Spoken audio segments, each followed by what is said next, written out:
Okay, so we're gonna go ahead and get started now. Just a reminder, if we could put yourselves on mute. My name is Liz and I'm a grant analyst here at GCA. Before we get started, I have a few housekeeping notes. This forum is going to be recorded and retained under Washington state policy. We will upload it to our GCA YouTube channel, and we'll also be posting it alongside our slide deck to the GCA Forum webpage.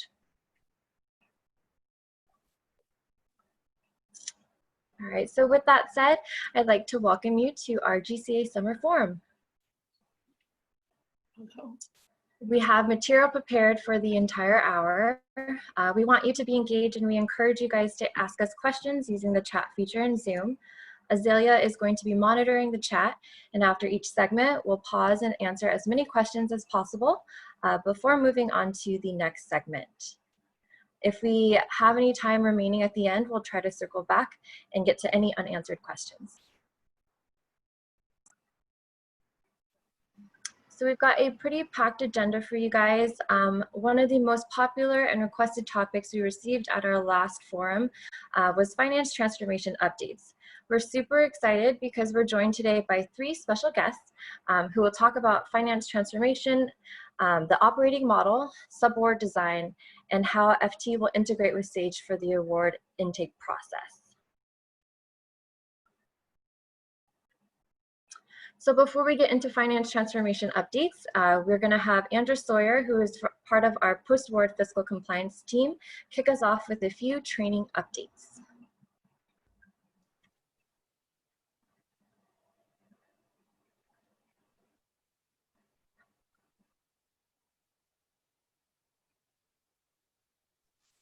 Andrew, you're muted.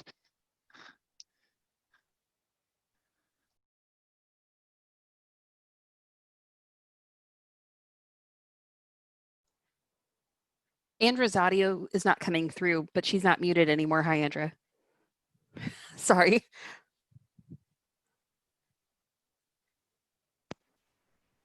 How's that? That's perfect. There we go. Oh, there we go. Okay, sorry about that. Okay, I'm going to try again. Sorry, guys.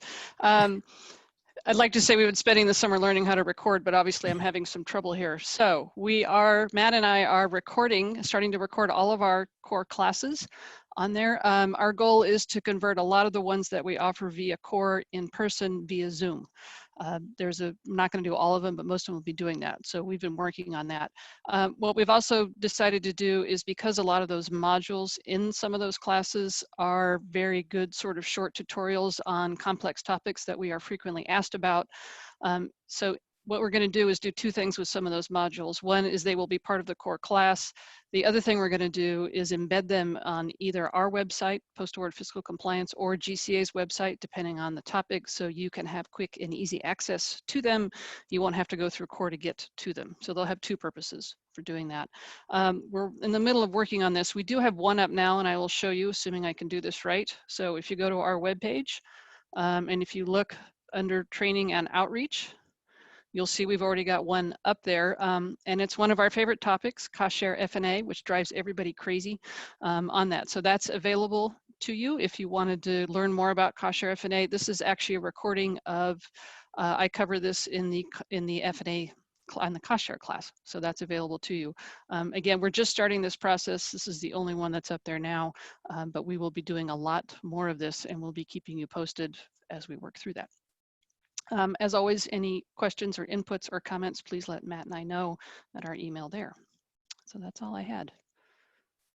Any questions? All right, hand it back over. Thank you.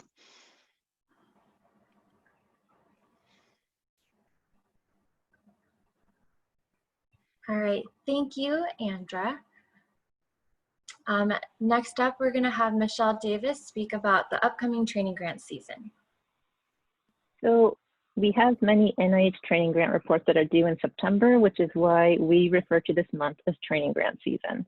I'm going to quickly go over the reporting process and what you'll see from GCA if you have a training grant report due next month. So to start off, our reporting team will be reviewing the budgets for any discrepancies with a particular focus on the trainee stipends. And this is important for us because trainees need to be paid according to the stipend levels established by NIH. So to ensure that trainees are paid appropriately, we review the stipends that were paid on the budget against the trainee's statement of appointment or termination notice. So some issues we might see are underpayments. This can happen if a trainee was appointed for another year, but they were continued to be paid according to their prior year appointment. Also, we can see overpayments, or we might see trainees paid out of the incorrect object code or earn type. So if they're a pre-doc, they should be paid out of 0190 and postdocs out of 0150 because other object codes would imply that they're a UW employee, and it also leads to unallowable fringe benefit charges. So in addition to this, we also create something called an outstanding trainee obligations report. This outlines any trainee costs that weren't expended by the end of the budget period. So while the first half of our reconciliation was looking at what had already been paid to the trainees, this is to determine what still needs to be paid on the continuation budget. So as a part of this, we also confirm the total amount of funds available for tuition obligation. And just to know, tuition can be obligated for a trainee if they're going to be paid 5 out of the 6 pay periods for an academic quarter.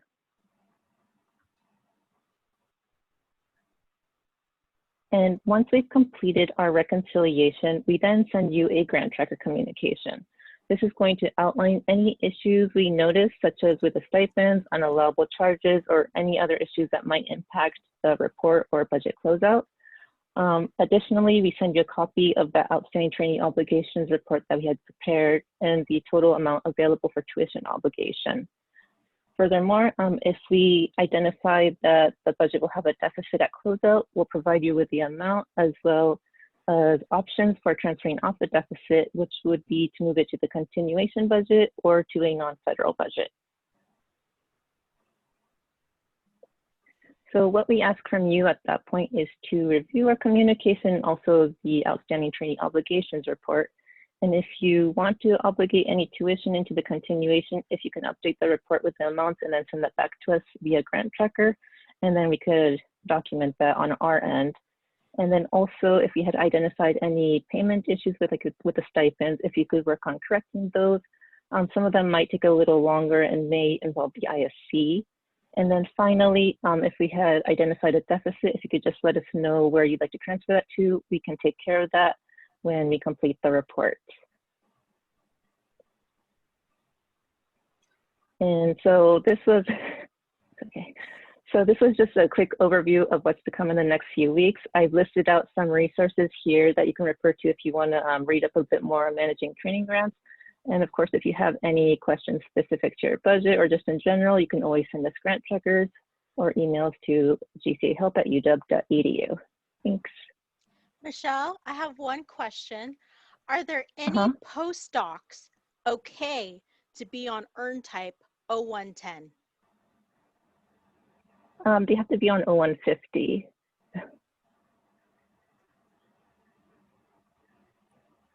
All right, those are all the questions I have. Thanks, Michelle. Yep. Perfect. Thank you so much, Michelle. We're going to move on to Stage FT Changes Award Intake, and it will be presented by Judy Chung, who is the Assistant Director over at ORIS. Okay, are you seeing my screen okay? Yes. Yes. All right, I'm going to talk to you about some of the stage changes that are coming through with the finance transformation. Hang on, I'm trying to get it to word as expected here.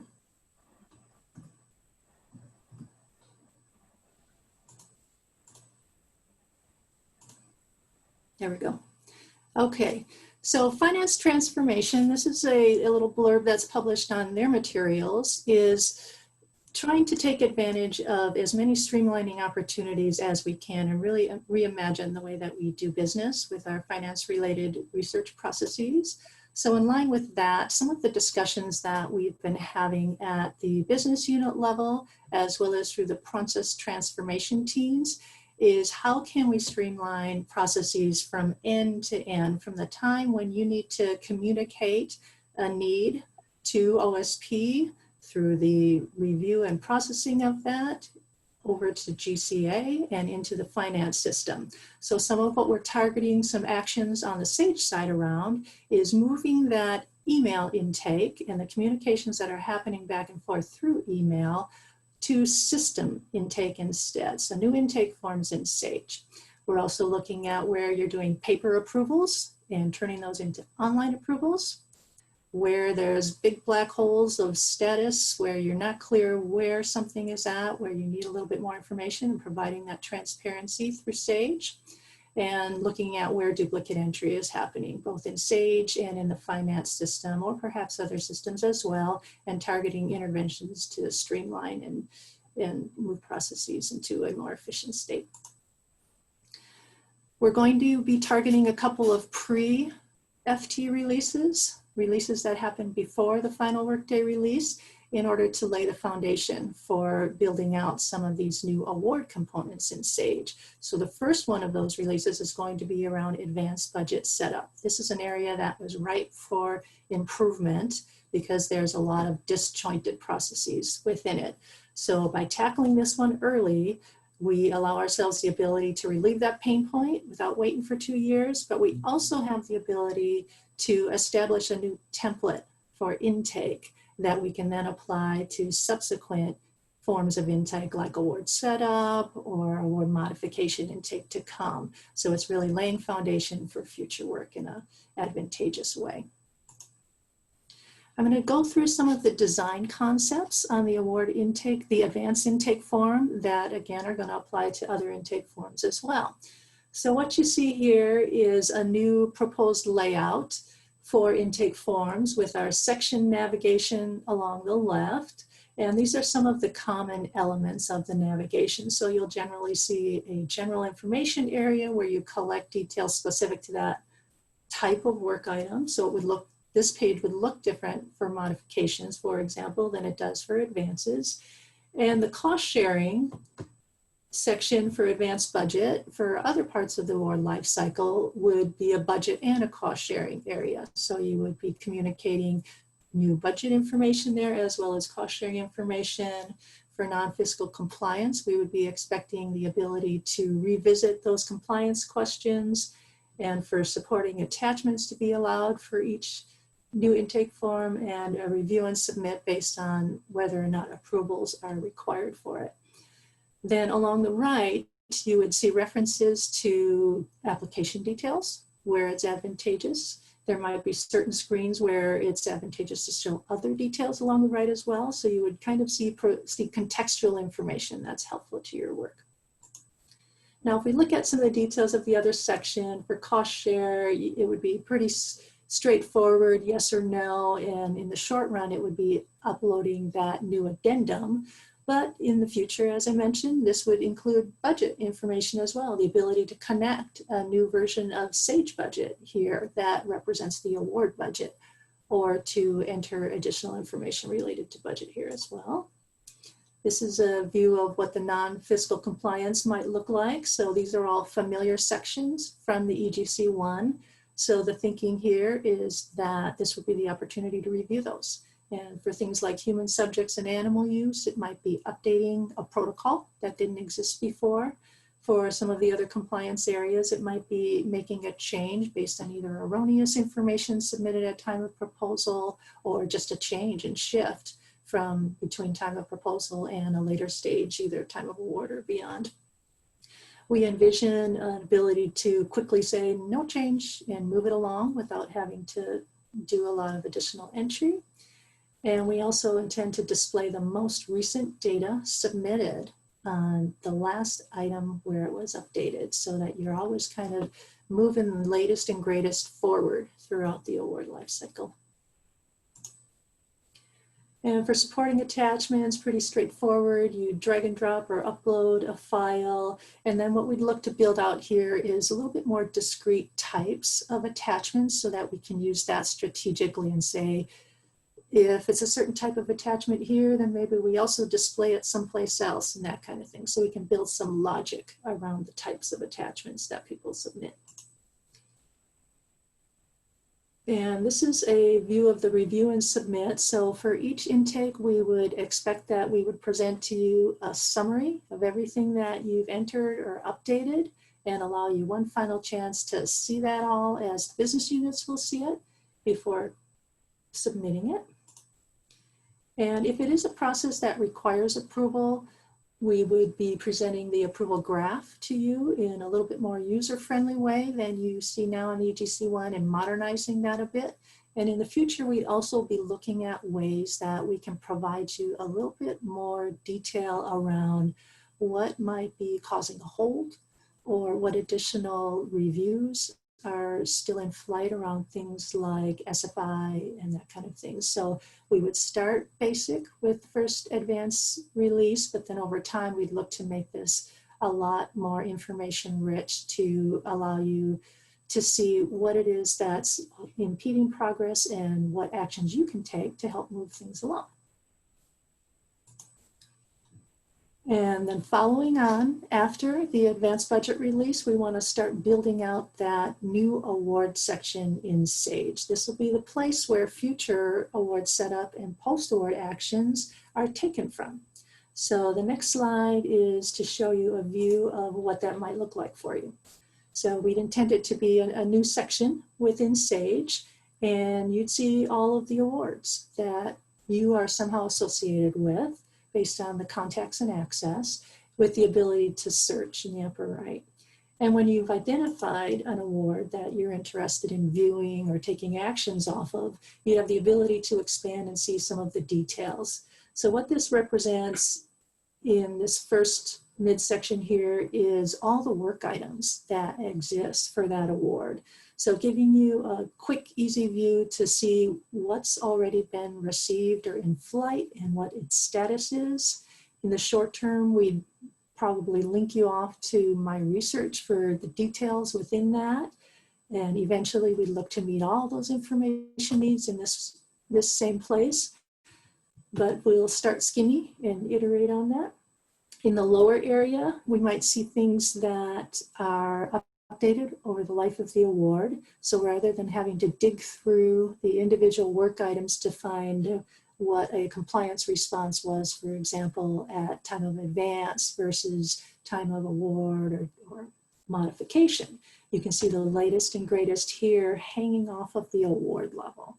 So the things that right now we're looking at hanging off of the award level for latest and greatest are the budget and fiscal compliance questions, the non-fiscal compliance questions, and PI and personnel updates.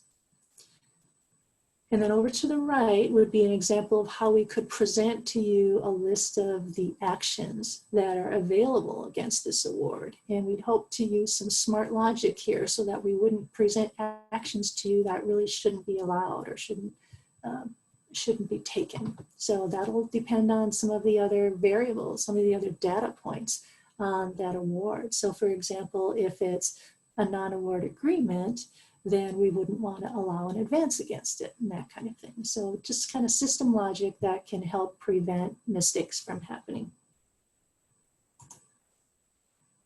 So those are the two pre-workday release targets. We're hoping to get the advanced intake out in late fall of this year and in ward view in winter, and there's a typo there, that should be 2021, winter at 2021. And then for the workday release targets coming out in 2022, that's where we would look to build out the award intake, the award modification intake, and provide the ability to connect SAGE budgets to the above. And along with the ability to connect SAGE budgets, we would also be looking at creating versions of budgets to represent different times in the award lifecycle, different phases of the award lifecycle. We'd allow subaward budgets to be connected and represented as well in those intake items. We see using SAGE budget to accommodate budget reallocations and changes. And what's being evaluated as well will be whether or not there's any advantageous use, any advantage in looking at providing cost share budgets within SAGE budget as a tool. getting off of that PDF and keeping it more in the system. So we don't know the answer to that yet. We're just starting the discussions around whether that would hold promise or not. And then again, the intake form for the Workday specific intake, award modifications, similar framework, the left navigation, the right references to the GCA, but questions specific to that particular intake. And that's what I prepared for today. So let's see what kinds of questions we have in the chat. It looks like we don't have any. Okay. All right. All right. Well, thank you, Judy. Up next, we have Nicole Flack, who is part of the FT team, and she'll be talking about the Subaward business process design. All right, good morning, everybody. I'm with the UWFT program. I'm the configuration lead for the grant award to close process area. Are you able to see the slides? I think we're, yes. Okay, just wanted to make sure. All right. There. So as the configuration lead, I've been working with our process transformation team to put forth what our future state business process design will look like for the sub-award process. And with one of our 11 transformation goals is to design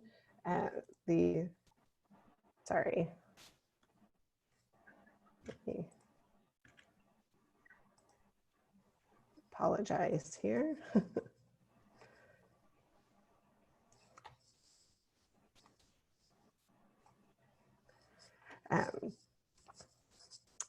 Is to design the future state business process flow for the subawards. Before I dive into what that future state will look like, I want to kind of start and show you where it is today. And then when we go and I show the future state, just keep in mind, this is where we are today with what we believe. And as we move into the next phase of our program, we will be testing out this design that I'll be showing today. So what we end up with July 21 or 2022 may be different, or it may be the same. We don't know. So just to keep that in mind. Here you have the current state where the units are preparing both their request in the Ariba system, and then they're also submitting a request within the Sage system. And then once those two are married together, it's able to move through the process to have the actual BPO established. As we move into the future state design here, the units will still be the ones that start and initiate this request. They will identify that their award has the need for the sub-award. They reach out to OSP through the Sage system. OSP will be working on that, and once the finalized negotiated agreement is established, the Sage pre-award system will integrate with the Workday system to establish the supplier contract. Once that supplier contract is established, a representative or a buyer or sub-award specialist will use that supplier contract to create a purchase order. And then that purchase order will be used by the supplier to submit invoices on the award. One of the special setups within the Workday award structure is the award line. What we'll be doing is we'll be creating a unique award line for each of our subawards, and GCA will have a role to link that supplier contract on that subaward line to support the,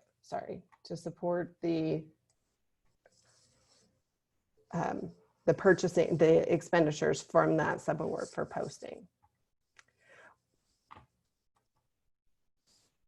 Looks streamlined, simplified, straightforward, right? So when we think about the process, what is changing within this new subaward? Well, units are submitting a single request. They no longer have to submit a request through 2 different systems.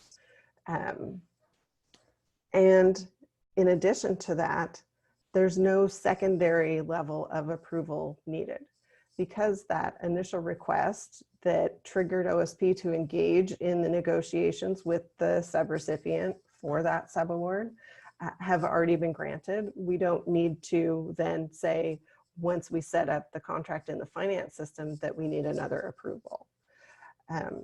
The placeholder award line, this is a new change, right? In current state, we don't, for example, set up a sub-budget for each new subaward, but in future state, we will have a unique line, and I'll speak to the benefits of that unique award line, where we are allowed to capture the F&A and the amount subject for the basis on those each lines. It will allow for automatic, timely, accurate indirect cost expenditures related to the subaward invoices as they're coming in.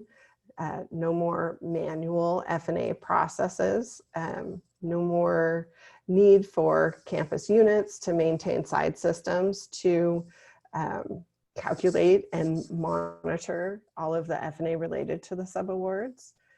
Workday does have some kind of delivered, already created reports to easily look at all of your subawards and the amount of the F&A basis and F&A that has been charged to date. So that's really exciting. But what's staying kind of the same, not really changing? Units still need to first make sure that a subrecipient is established as a supplier within our system. If they aren't, their units still, or we are anticipating that units will still be the ones to communicate with the subrecipients to get them to register through a supplier portal. While that supplier portal will be Workday, it won't be the Ariba system. It is a requirement to have them fully established in the system before we can create that supplier contract. But that doesn't mean that OSP needs to wait. They can be continuing to work on establishing and negotiating that subaward at the same time that those subrecipients are going in and registering within that supplier portal.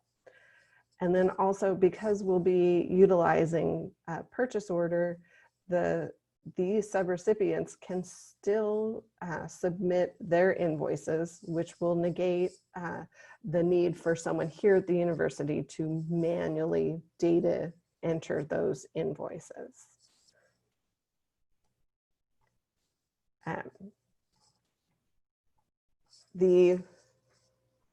That's kind of it for the subaward process, but I realize in talking about the subaward process, we introduce the component of what is the Workday award structure. So the concept and the idea of that award line that makes it unique to support this the purchasing and the F&A calculations for the subaward.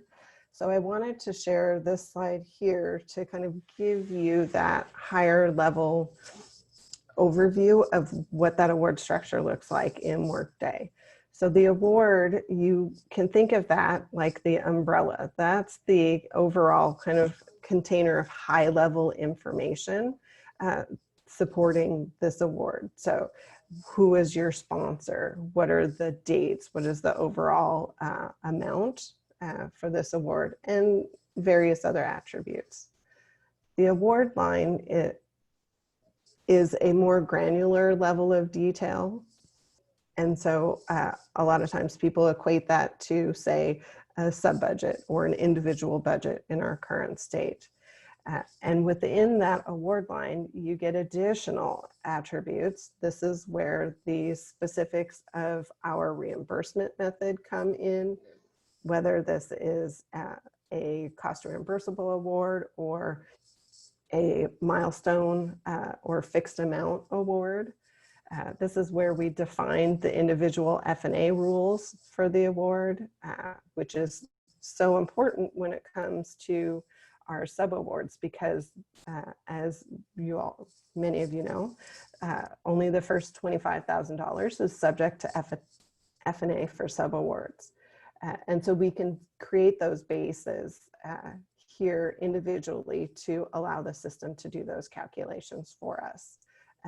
It also allows us to apply multiple different F&A rates by setting up individual award lines at each of the different rates.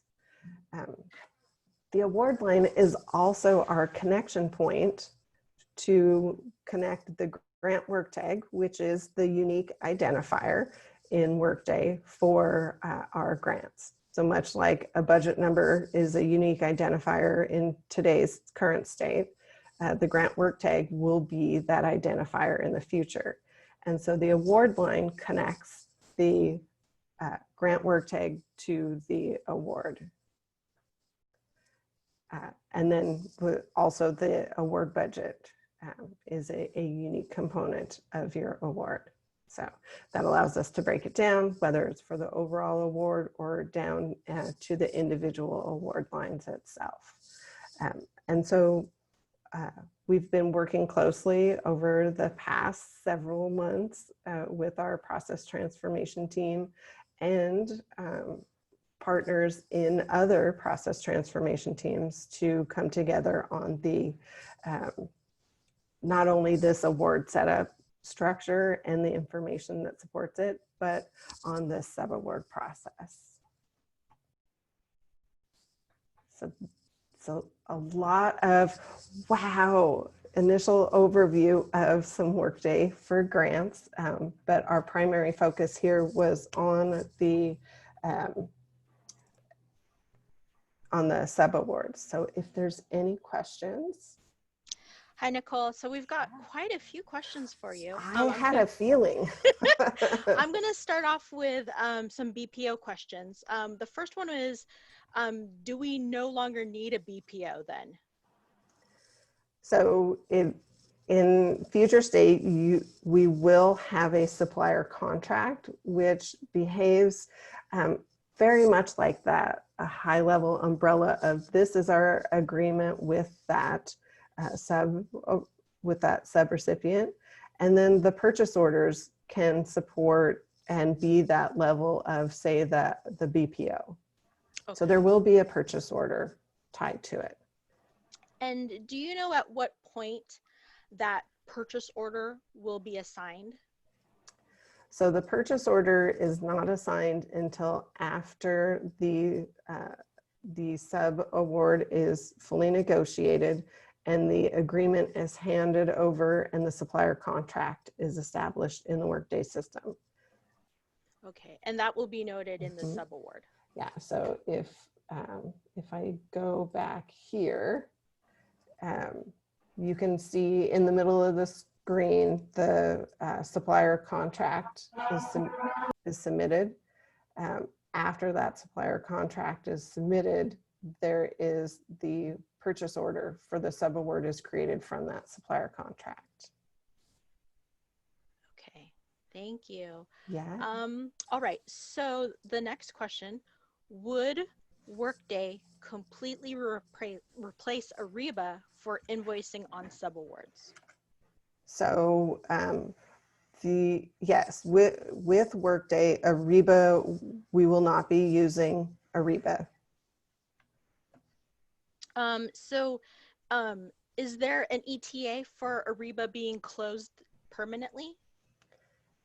I don't have a solid answer for that. But when we go live, my understanding is we will not be continuing to use Ariba. Okay. Will vendor control transfer existing suppliers from Ariba to Workday? So we are hoping, so I can't say with 100% for sure, but we are hoping that we will be able to port over existing suppliers and subrecipients who are already registered in Ariba. We're hoping to port that over so that they don't have to re-register in Workday. We don't know for sure that we will be successful in that, but that is our plan and what we're shooting for. So sometimes the suppliers in Ariba are not exactly the same as the institution in Sage. We are contracting with on the sub. Are you able to speak to this?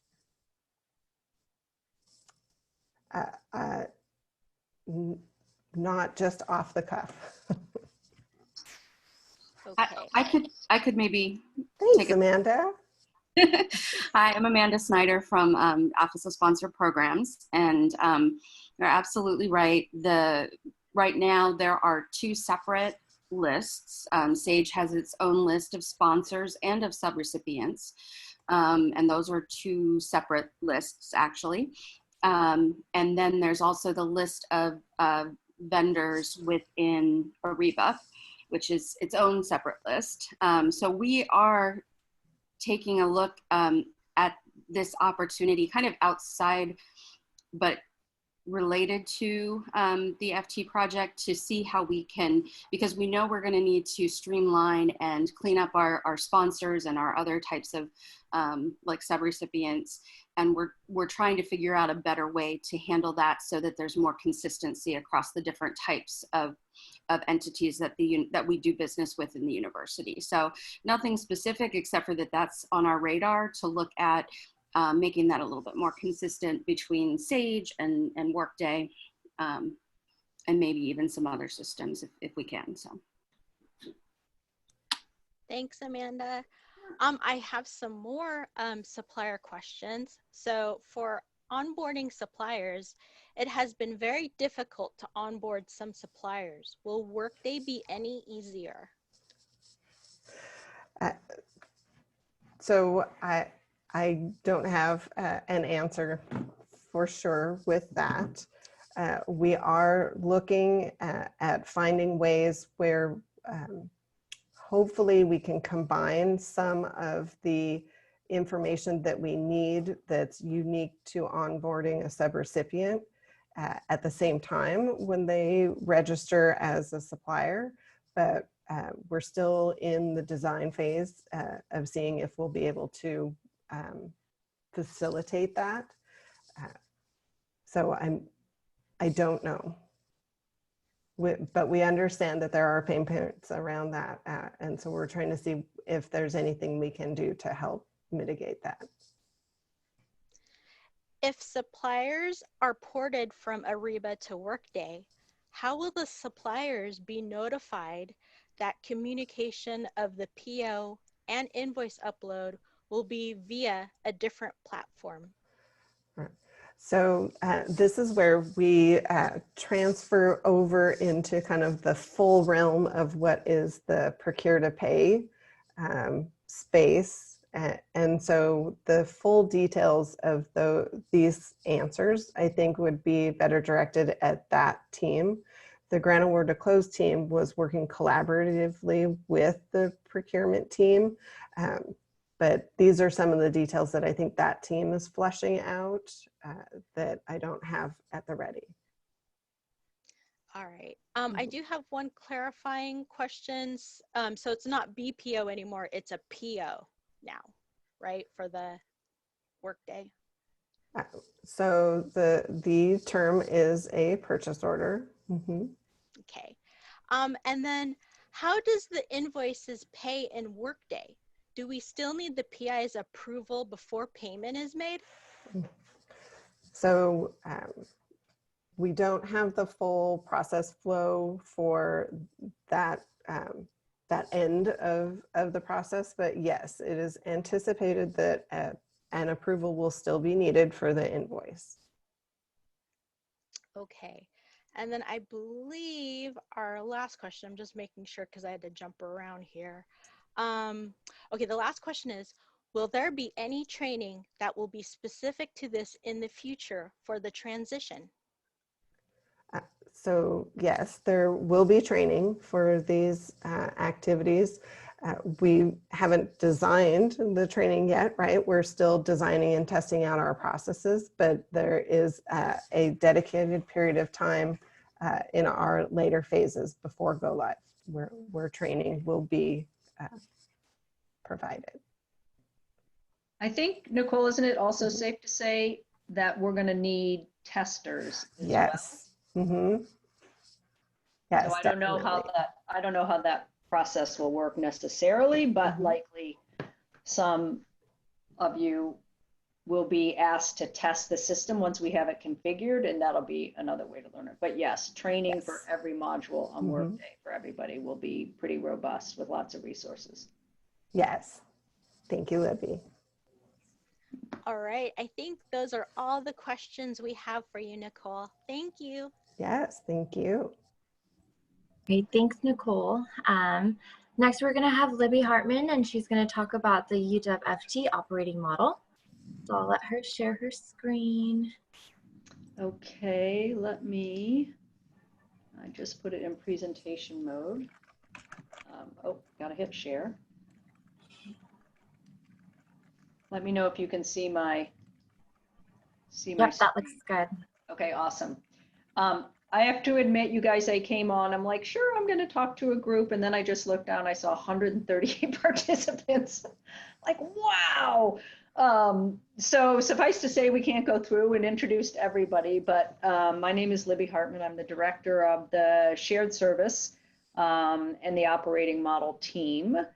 There may be several of you who are not familiar with those terms, so we're going to clarify those terms, and likely when we get through this, I'm looking at the time, I'll probably have to go fast, but you guys may have some questions, and I'll rely upon Nicole and Stepanka to be able to answer some of those, how it relates to how this is going to impact where grants management work happens in the future state. When we talk about a shared service, I think probably most of you guys are aware, but the two big parts of the finance transformation are implementing Workday Finance and then also creating a shared service. The goal of the shared service is to create efficiency and increase productivity by having an environment where you have a group of shared people doing work on behalf of a broad set of units. And so there's probably many of you who heard of a Hackett study, but we were benchmarked against some other higher ed universities, medical centers, and organizations. And our procurement and finance costs are in the area of double of many of those institutions, right? So, and that's not surprising given how many systems we have and that every unit, every department is kind of doing their own work, right? So it's seen by leadership, the president and the provost said, there's an opportunity to streamline this a little bit. So the goal of the shared service is to drive that. The other piece of that, there are a lot of people doing procurement, finance, grant management, maybe grant management less, but procurement and finance certainly, that it's not really the core part of their job, right? But because of budget cuts and there are fewer people in the units and things like that, they've had to pick this up. So trying to get people back to where their core expertise is, where the core reason that they were hired to do their job is another benefit of that. We talked about the productivity gains. There is a goal out there that across the entire UW institution, that by moving along this transformation within 5 years, we'll be able to reduce those costs by about 15%. So that's one of the reasons that implementing Workday will help streamline a lot, but having a shared service environment is going to be one of those things that will help that over time, be able to make sure we're utilizing our resources in the most efficient way as possible. There's also a big compliance issue, especially in the grants space. I'm guessing Lily's on the call, but in another call, Lily said yesterday, $1.4 billion in grants should not be managed on a 45-year-old system. And I thought that was very well said, right? Is that there are definitely some stories where other institutions and even PIs have been they've been fined because of lack of audit trail and things like that. And so we've been lucky in that area. We want to make sure that we don't get caught by that. That can erode the reputation of UW. It can erode the reputation of researchers and everybody. So this will give us an opportunity to get more compliance before that lands on our plate. And then the other thing is going to be, if I allow somebody else to do some of this work that's not reporting directly to me, that person really better know me. They better provide excellent customer service. They better bring me a lot of value in terms of what they know and their timeliness and response and things like that. So that's another critical goal of having a shared service. These are definitions, just to bring everybody onto the same page. I know a lot of you are not very close to the finance transformation. So when we use the term shared services, that's intended to say the organization in which the work that's identified at the level of shared that's in the hub, that's going to be in those hubs. This is the organization that's going to house the hub. So there'll be planned to have 6-ish hubs, depending upon where we land. And the shared services team will be the one that manages those hubs, manages the work that happens in that, and likely is residing within central finance. So that's what a shared services organization is all about. Lots of people, depending upon where you go, people have different names for it, but service centers is another common term that people use. So then the hub then are the individual service centers or hub within the shared services organization. And there is a conceptual model that's been in place for a couple of years that organizes the hubs by affinity based on volume of transactions. So I'll show you a slide that shows our intent and how we plan to organize those hubs for UW Academy. So if you don't know, medicine already is in a shared service, right? They have a procurement shared service and they have a finance shared service. Their grant work is nearly like ours, so they don't really have that, but they have 2 organizations that are centrally and shared done from a finance and a procurement perspective. So mostly what I'll show you is applicable to the Academy side. When we say strategic org design, that basically is when people say, how many hubs, where are they going to report, who are they going to service? What does that look like, right? So that's the organizational design of the shared service. Then when we start saying, well, how are the hubs going to be organized? How many people are there going to be? What teams are there going to be? How do we know who's going to staff the hubs? What are their jobs, roles, and responsibilities going to be? That's what we call the tactical org design. So we'll be able to show the strategic org design for all the levels of shared here at the end of September. The tactical organize is farther down the road. The tactical org design is farther down the road, farther closer to next summer before we start having any of those details. There's a ton of analysis that needs to be done so that we can really determine who in the units and the various campuses and everything else are doing what kind of work, and then to what level of fragmentation is there? Like one person, are they doing 5 different roles, or is one person basically just doing grants management, for example, or just procurement? So the data we're using on that is from 2017, what we call the Hackett data. And so 1, it's outdated, and 2, it's imperfect in that questions about how people reported their time. People answer those questions not quite consistently. And then also the way we ask the questions, that taxonomy that was used by Hackett is not the taxonomy in the way that we think of work here as UW. And so there's not a great one-to-one relationship. So suffice to say that data is great directionally to help us understand where we're going, but we need to do that analysis and that activity again to help us get to that, that more specific view and that tactical org design. Resource transition planning, there's going to be new roles in the hub, so there's going to be lots of opportunities for new jobs. And so this is in the UW environment, you know, this is going to mean impact to people in the units who may want to take advantage of that. We have union representatives, so the union needs to get involved in. There'll be whose jobs are impacted today because they're supporting systems, and those systems aren't going to be in place anymore. So that will have an impact to them. So they may want to roll over and be supporting Workday program or we want to make sure we have that expertise continuing in the future state operation. So that's what the resource transition planning work is all about, if you hear that term. And then there'll also be for shared services a governance model.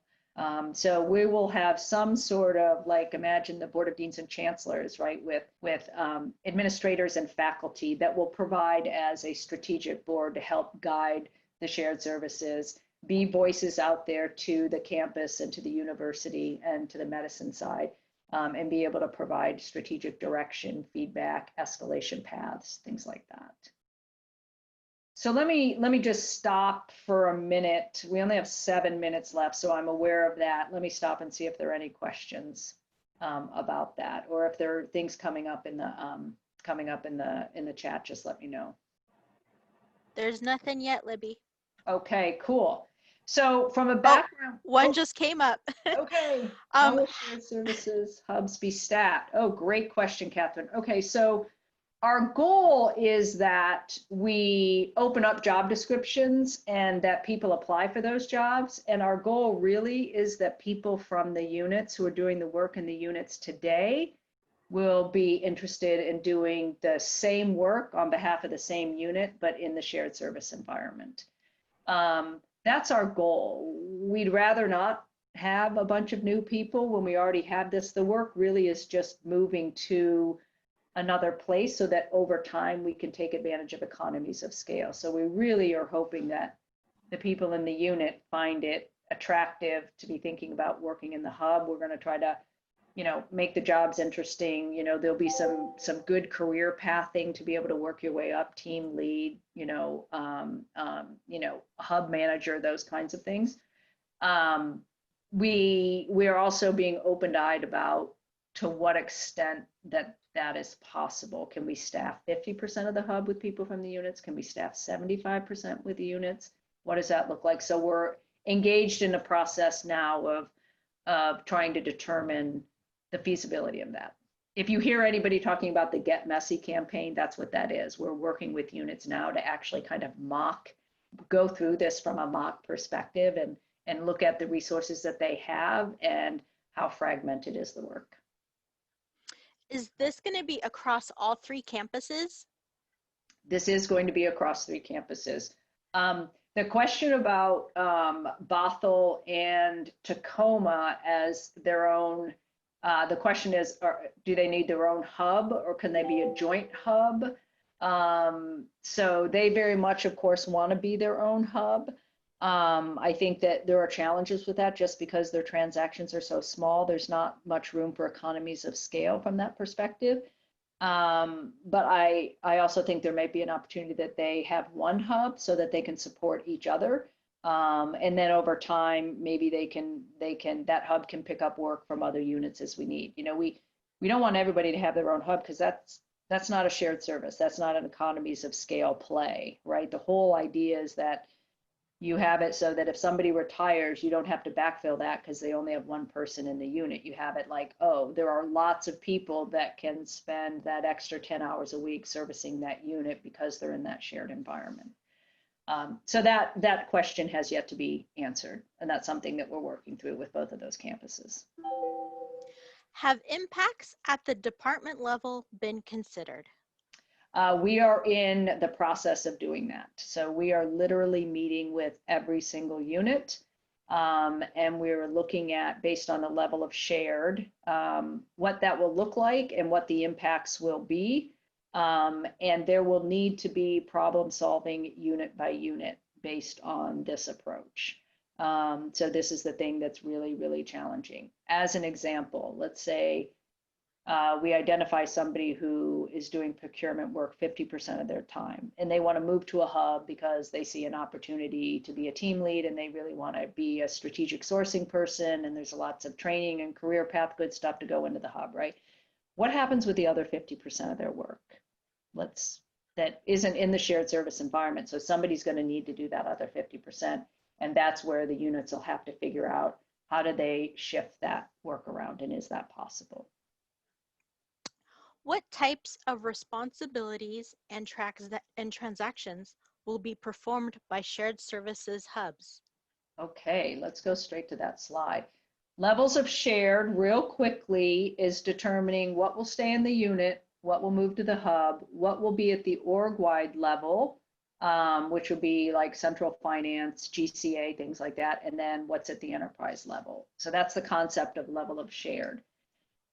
From the process design workshops, you've had peers who've been in these, part of these process transformation teams, and they have been working with the FT team to determine where in each one of these end-to-ends, where work resides.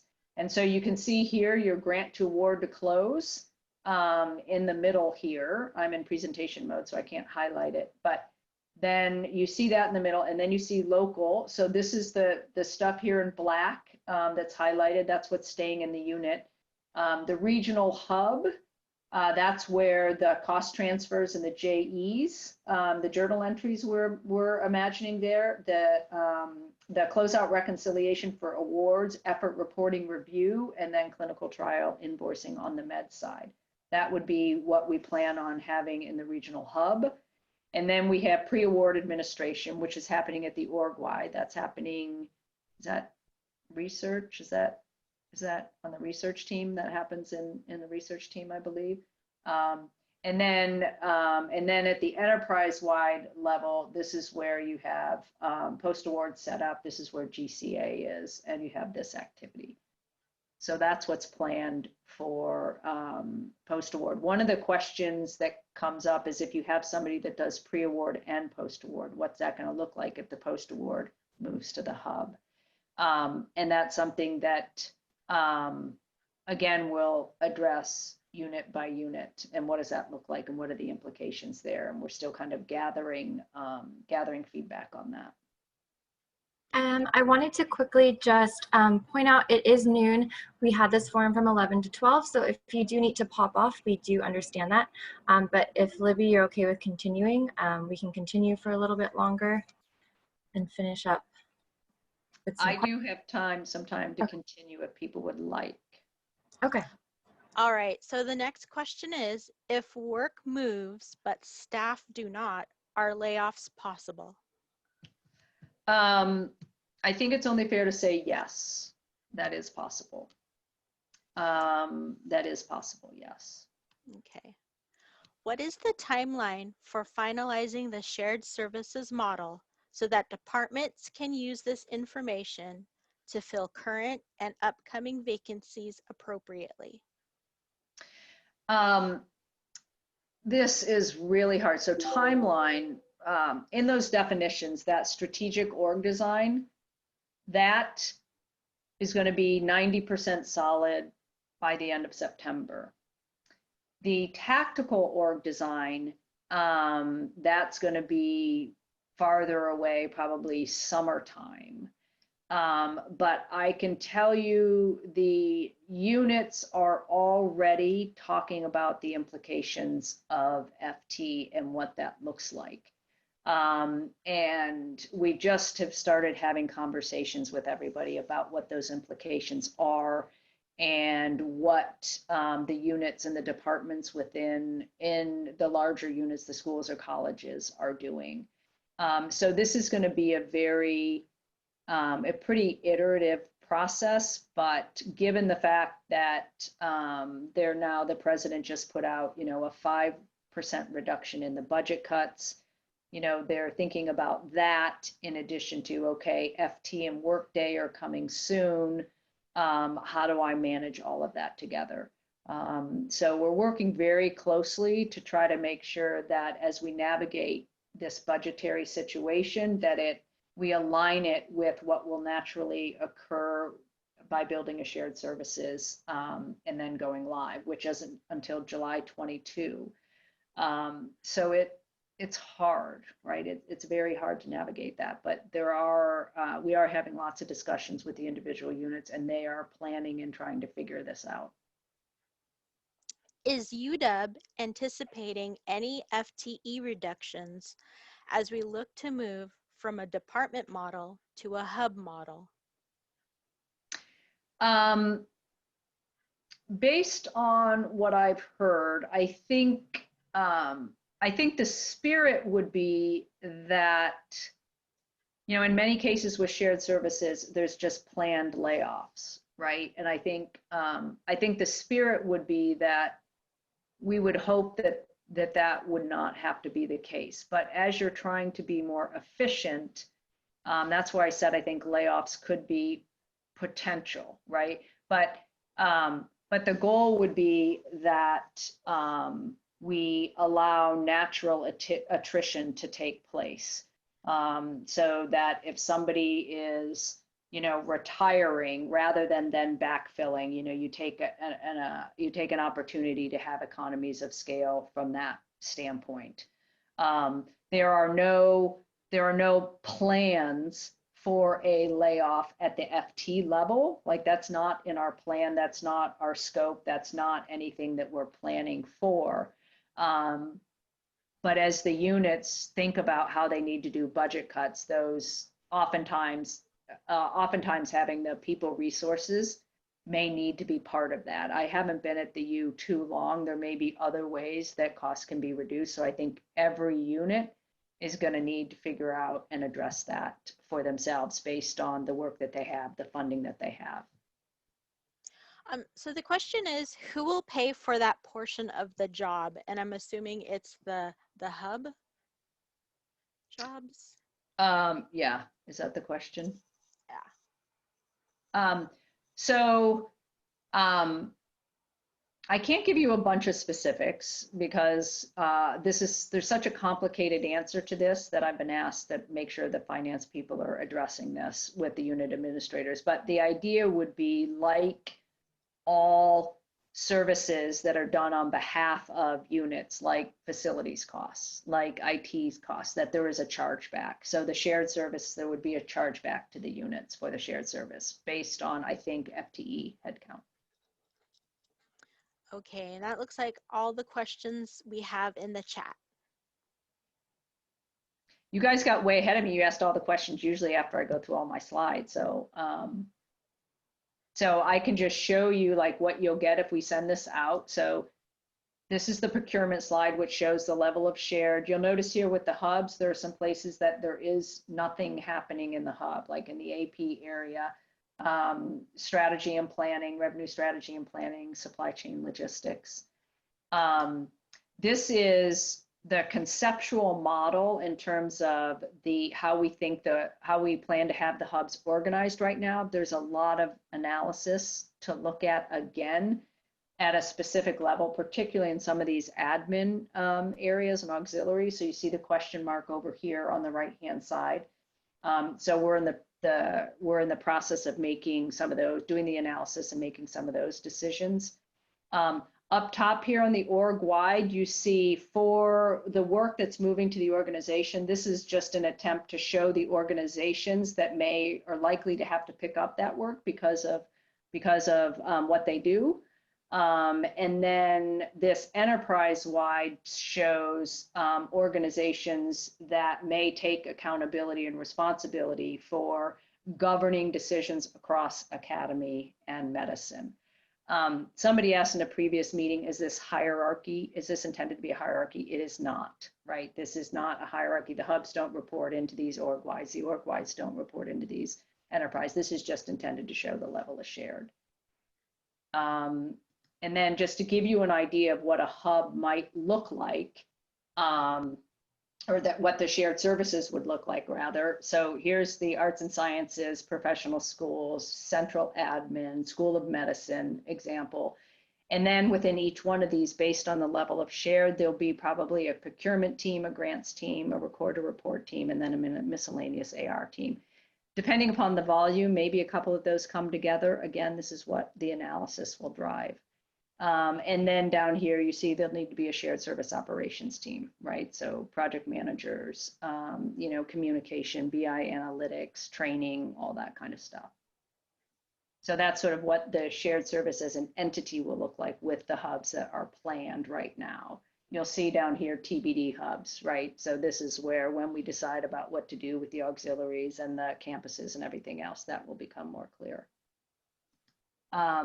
Here's just an example of one hub getting into a little bit more detail. So with the level of, what's at the level of shared, the purchasing team would be PO processing, requisition, supplier contracts of a certain size, sourcing events, some T&E compliance work.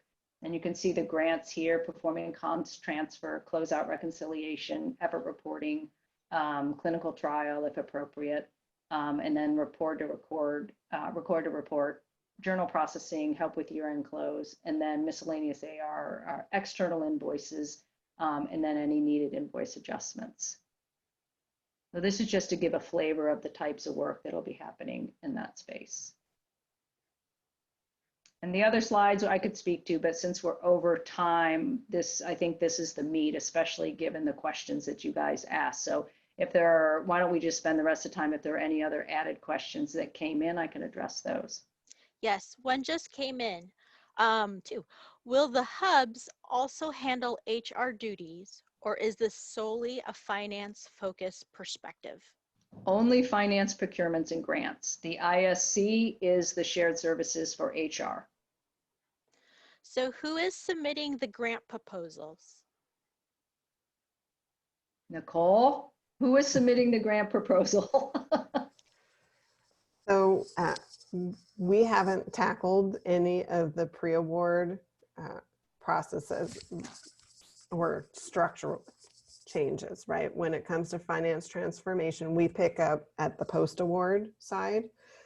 So I'm anticipating the pre-award activities will reside primarily in the units as they do today, with the pre-award offices supporting at the org-wide level. So OSP is there to support pre-award activities on the academy side. But for our medicine side, for example, Harborview, they will have representatives that help support their pre-award activities. Thanks, Nicole. We just got a question about slides on shared services, if this is going to be included on the GCA Forum website, and yes, it is. The other question is, what is the purpose behind multiple hubs versus one hub? Good question. So when we first started, when we, as in the people who were here before me, started talking about shared services, this is a pretty dramatic change for UW, as it is for any organization, and especially higher ed institutions. So I think, in all transparency, the idea of moving work out of the units to a shared service, while we do it in some places, and we certainly, you know, in the HR area, we're doing it, but it's still pretty scary to people. And I think that one of the things that helped us help people along with that was to say, okay, if I can have my own hub, then I'm more comfortable with it. But don't make me go over in this huge black box. Like the fear was, there's this massive stadium-sized shared services that's like 5 miles off a campus, and there were no phones and nobody knew who anybody was, and you know, your request just went into this big dark place. And so the conceptual model was conceived of, let's try to keep the work as close to the units as possible. And so that was why this multiple hub concept was thought about, to try to keep that as close to the units possible, rather than there are other models, like the medicine model, for example. Every unit doesn't have a hub. There are no clusters. There's a finance hub and there's a procurement hub. And that can create another level of efficiency because you're sharing all of those resources in one organization. There's less cost because there's only one management chain, things like that. But this was really, I think there's some really good customer service advantages to having these hubs. And then from a change management perspective, I think it was just more, people could imagine that a little bit more than they could imagine like a central hub.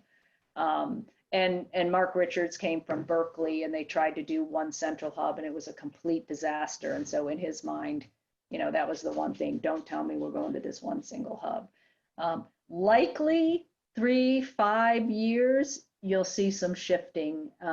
We've seen that. We've talked to a bunch of universities who have done this, and they all start off kind of with this model, and then they see more and more opportunity for economies of scale. They see best practice sharing being easier if all your procurement people are together and all your grants managers are together, because they share ideas and they solve problems and they make recommendations for the workday to get easier, things like that.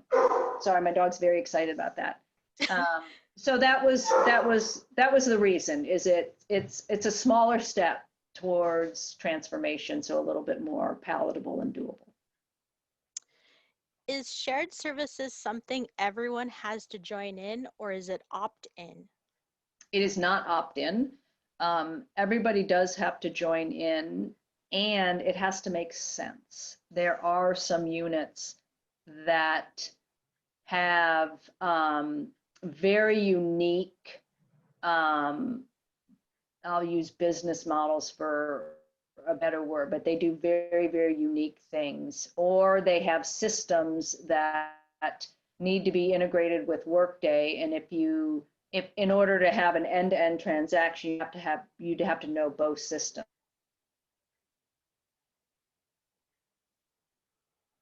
So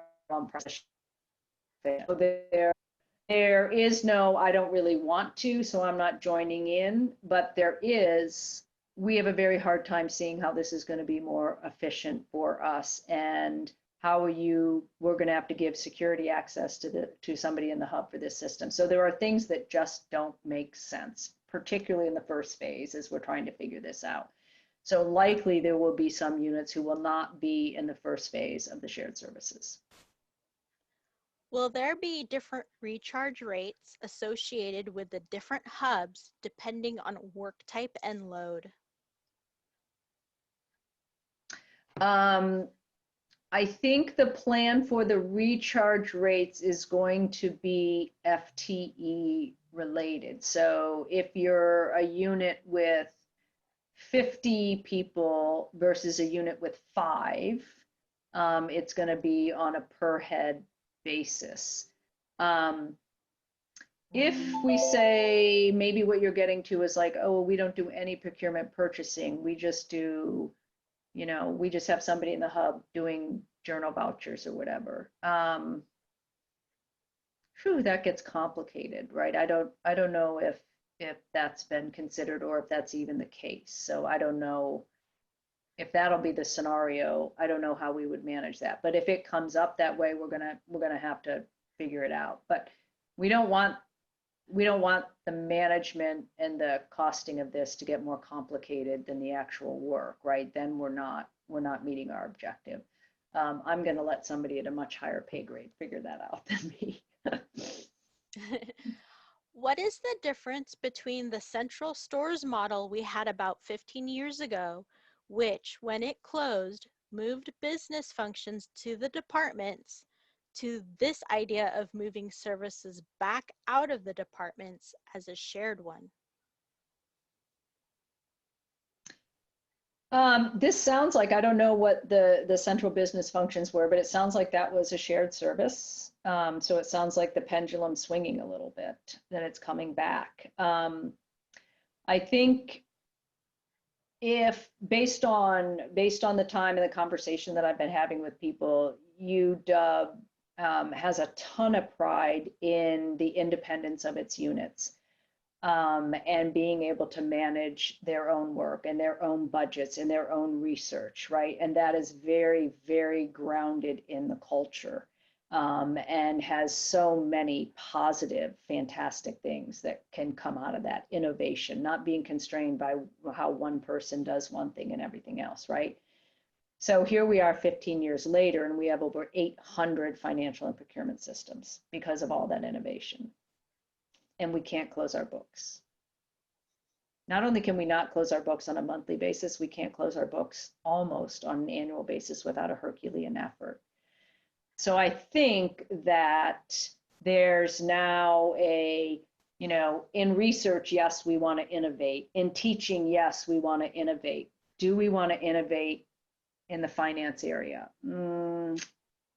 Some people might call that illegal, right? So there are just some areas that don't really need to be innovative. Purchasing is purchasing is purchasing. And if we do collective purchasing and we create buying power, then it's less expensive for everybody. Not everybody gets to pick the printer they want, right? And so there do tend to be some constraints, but given the ballooning of the costs, and now with the nature of some of the budget constraints, I think that having that pendulum shift back to a shared service model is just something that was just eventual, was going to happen at some point.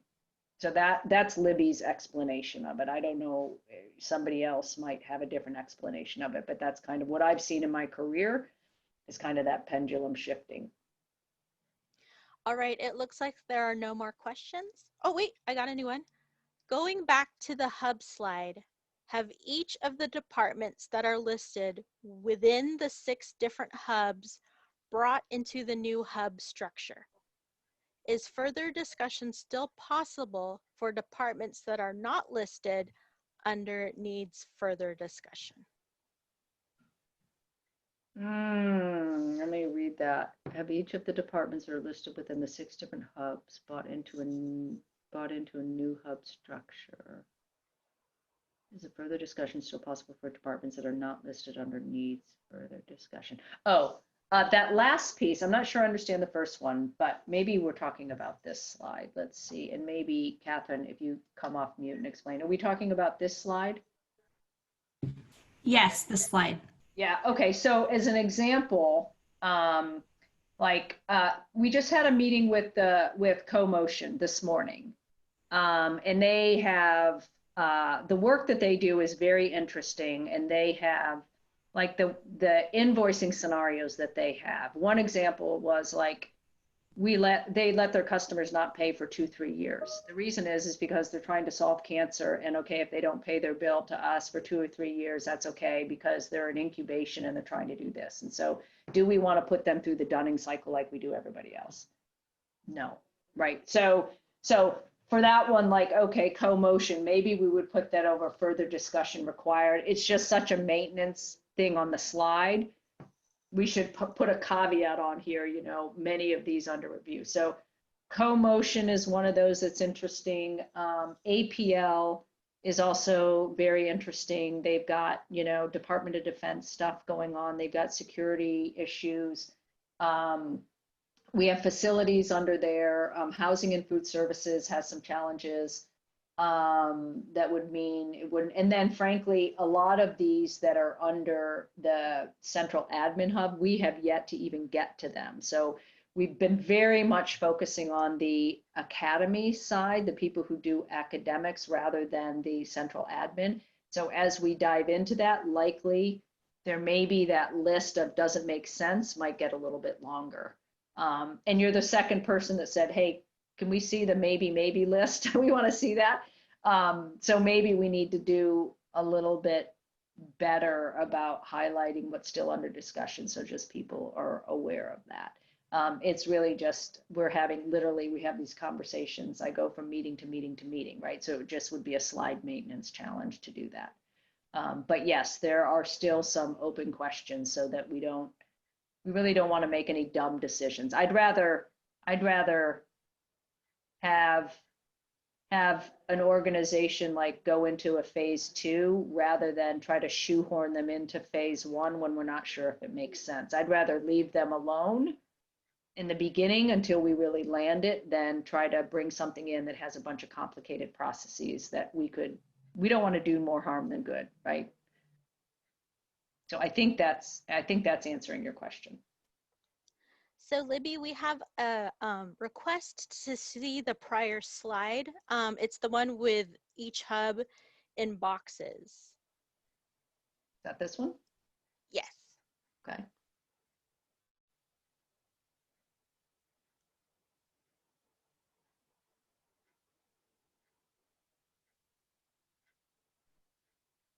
And you notice this red thing up here for discussion purposes only? It's not only for discussion purposes. This is directionally where we're trying to go, but note that just like from a technology perspective, like everything is very, very iterative. As we learn more, we adapt, right? But we need pictures for people to be able to point out that's not going to work. So if we don't put a picture in play, then people have a hard time anticipating whether or not something's going to work or not. So we put a picture out here, and then we find out more about what might be challenging of it. Then we amend it, and we put another picture out there. So suffice to say, at this point, we are not hardened in cement, but we are conceptually very, very clear that this is the path that we're on, with probably some nuances and changes and additions that'll have to be made. Okay, well, thank you, Libby. I think this is going to conclude our GCA Forum. I just want to say thank you to Judy, Libby, and Nicole for joining us. We hope you guys enjoyed it and learned some new things. I just want to shout out that we will be sending out a quick survey after the forum, just requesting some feedback and if you have any ideas for our next forum. So just be on the lookout for that. We appreciate all of the feedback you guys do give us. So thank you again, and we'll see you guys at the next forum.